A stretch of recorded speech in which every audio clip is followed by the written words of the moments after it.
Hello everyone and welcome to Tech Upskill channel.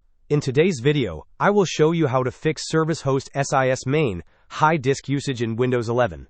And now, let's get started.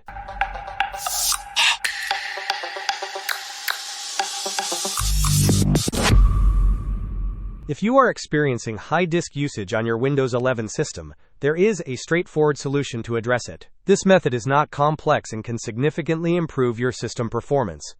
First, you need to access the Services application on your computer. You can do this by opening the Windows search bar and typing Services. Once the Services window appears, scroll down the list until you find the entry labeled SysMain Service.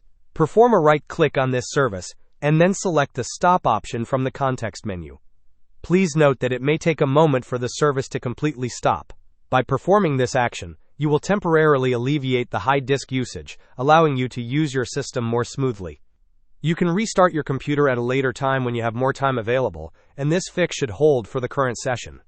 Hope this was helpful. Don't forget to like and subscribe if you enjoyed. As always, thanks for watching, and I will see you in the next video.